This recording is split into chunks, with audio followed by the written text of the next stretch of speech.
Hey, High Point, good morning. I am so glad to be here. You might notice that today is Tyler's day, and I am not him. It's Tyler's day to do the devotion, but sadly in the middle of this pandemic, their house, they were already set up to buy their house, and so they signed for their house, and so they are busy packing and moving, and sadly they weren't able to ask for a lot of help from the church and like that because of the quarantine issues and things like that. But please be praying for them as they make this transition. Pray that they stay safe. Pray that their kids enjoy the new house and that they can just bask in the new amount of room they have that's way different than their apartment. It's a beautiful house. I drove by it before all this happened, and I'm excited for them.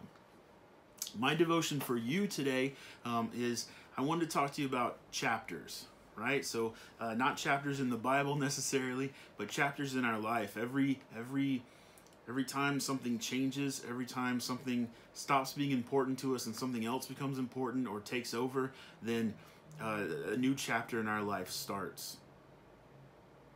And what I've learned from English classes is that chapters can change, but the overall message of the book stays the same. So I would like to hope that the overall message of your life stays the same, even though the chapters are changing. And we are all in a new chapter now, right? We've been in, 7 weeks of quarantine at this point.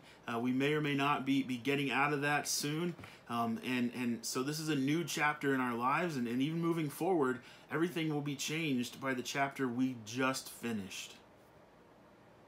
I want to encourage you that there are some people who agree or disagree with certain decisions or whatever else, but I want to encourage you to take heart and know that everyone's doing their best, right? And not everyone has the same window that they look out, not the same view, the same vision as everyone else. Everyone has their own window they see the world through.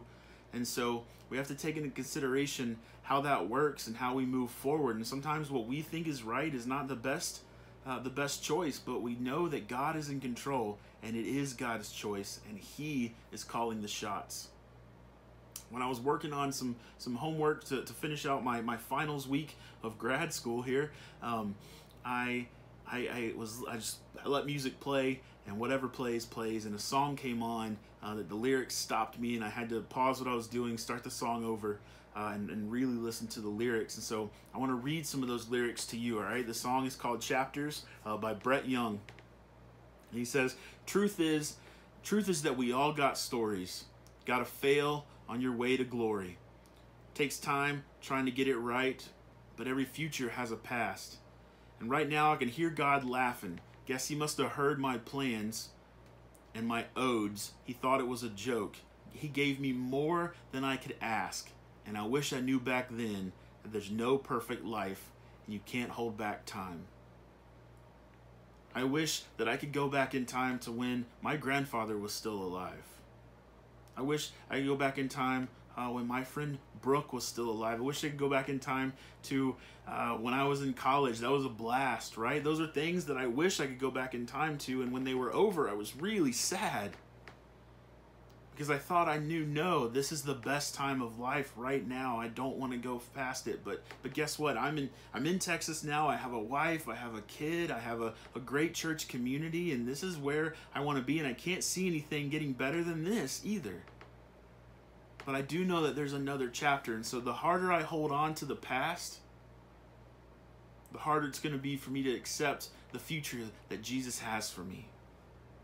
So this morning, I want you to take a moment and thank God for where you are right now. Thank God for where you've come from. And also thank God for the future that He has planned. The proof that He loves you. The plan He has for your life.